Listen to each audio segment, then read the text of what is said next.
İlk maaşıma vaxtı indi Şirvanla deyək də.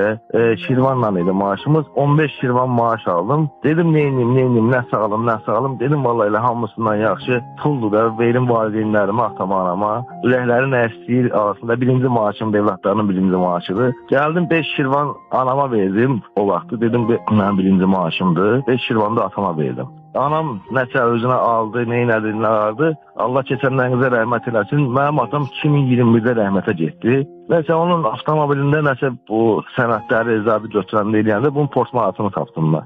Portmanatını tapdım, içinə baxanda gördüm həmin o mən verdiyim 2005-ci ildəki 5 Şirvan həmin o portmanatın içində durur.